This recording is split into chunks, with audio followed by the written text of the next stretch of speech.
Hello and welcome back to Dragon Rider Cryptos. This is the Dragon Rider. We're going to do a quick update on the market and some news. Currently, the market for cryptocurrencies is at $319 billion. It dropped down just a little bit. It was just about 320 billion just about 10 minutes ago. So this thing is fluctuating. Let's take a look at the Queen Dragon right here, Queen Mama Dragon. She's at 174 billion market cap, currently running at 10,453 and climbing.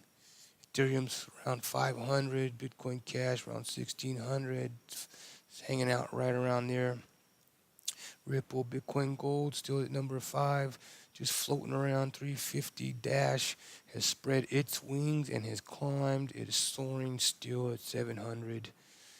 Litecoin, told you don't sleep on Litecoin. She hit that 100 mark and she's soaring around 100. IOTA's doing well. Ethereum Classic, told you don't sleep on Ethereum. Still holding around 30. And this thing was just about 11 bucks not even a week ago. Monero's doing all right. I told you about Cardano, baby. ADA, another dragon ascending. Look at this, still at 22. This dragon was at almost 200% climb just yesterday, matter of fact. So Neil's in there, just holding around 36 bucks. NAM been fluctuating.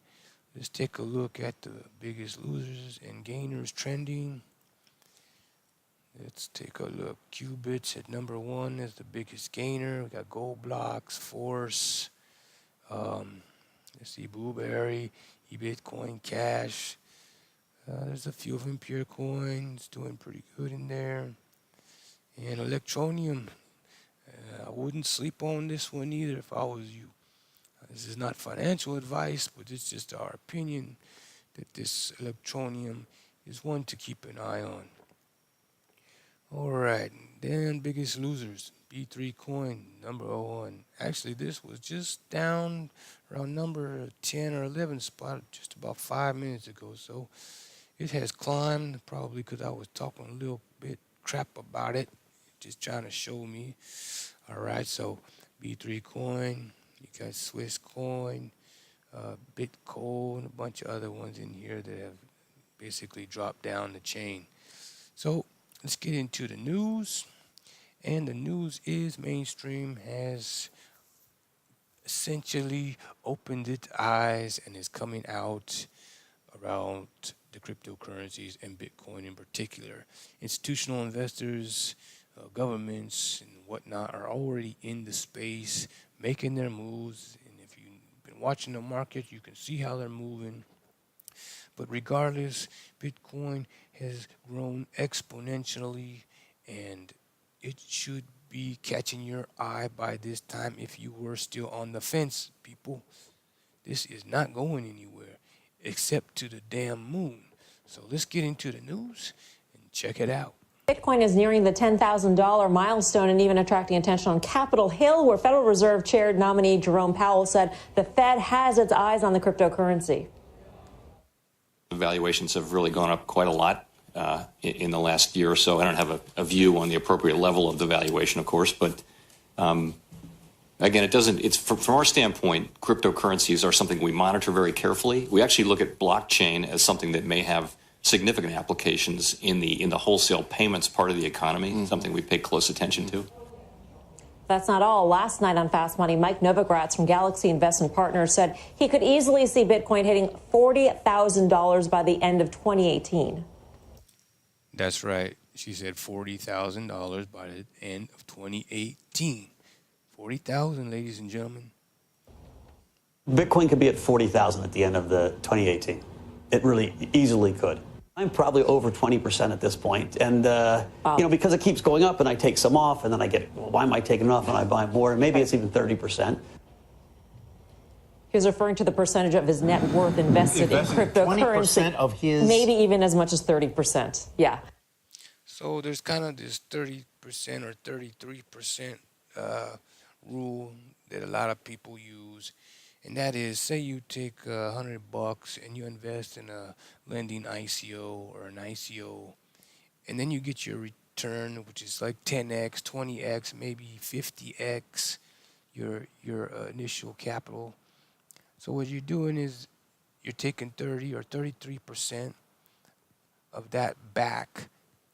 So you're getting some of your capital, you're getting your capital back, and you're taking 33% and investing in it in new ICOs, new lending platforms, new whatever you're gonna get into, buying more coins, and the other 33% you put back into and or leave in that lending platform or that platform that you initially invested in, so that it can continue to make passive income and you can generate passive income in that way.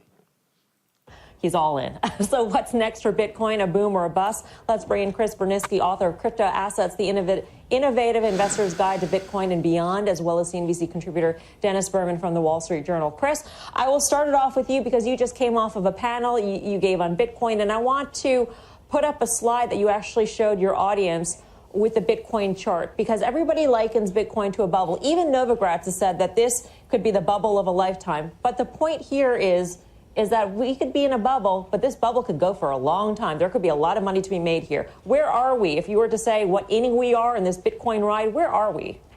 Certainly. And the reason I showed that chart is because prior to 2017, everyone used to refer to late 2013 as the big Bitcoin bubble, right? And that was when the aggregate network value of the entire asset class was around $15 billion.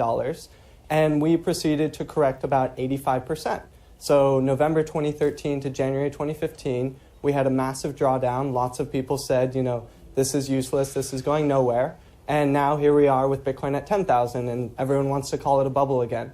I think this will be a recursive trend where each successive new bubble will dwarf the prior definition of a bubble. So basically what he's saying is that you have some exponential growth in Bitcoin or the crypto market, and then you have a correction. And that just means that it drops back down, the value drops back down. But then it adjusts, and then it shoots back up. And where it shoots back up to the new high, the new low becomes the old high, you see. So that's what they're talking about when they say this thing bubbles up and then it drops and then it bubbles up and it drops and then it moons and it drops and it moons and it drops. So, Dennis, what is Bitcoin? Is it a means of exchange or an asset class? And does it matter if it is just one or just the other? Tyler, we were having this very same debate in our morning meeting at the Wall Street Journal. And it was a range of answers. 1, it's a currency. 2, it's a commodity. 3, it's a store of value. 4, it's a sort of speculative notion. I think. So you got a bunch of opinions on what, Bitcoin is, depending on your position. If you're an institution, a personal, private investor, or hobby investor, Federal Reserve, government, and so on and so forth. If you want to learn some more about cryptocurrencies, you can come over here to Dragon Rider Cryptos. You can check out some of the videos, the information on various things, news. Check this featured channels right here. I highly recommend you do that. Crypto Spark, Box Mining, Max Kaiser, Crypto, Crush Crypto, The Dollar Vigilante, Crypto O, Crypto Tips, Exodus Movement. Learn how to use the Exodus wallet, get you an Exodus wallet. You got to have some basic things before you get into cryptos. Number 1 is you got to have a wallet. You got to have somewhere to hold your cryptos safely. So, get a wallet. Come check out Aaron's site over here. Call him the Landlord. This dude, this young cat, 23 years old, a millionaire, all the way in on lending platforms. Mike Michaels breaks down ICOs, very, very good. Check him out. And there's others. You should check out all the channels you can. Basically, get all the information you can, educate yourself, and always use your due diligence. Always use your due diligence. Never invest more than you can afford to lose or that might cause you harm. But don't be afraid to invest in yourself, because investing in yourself is always a good investment. Always. So until next time, ladies and gentlemen, this is the Dragon Rider. Keep riding them dragons, and power to you. Power up. Be profitable. Be prosperity. You know, your wealth is also part of your health, and your health is also part of your wealth, and all that good stuff. So until next time, we out.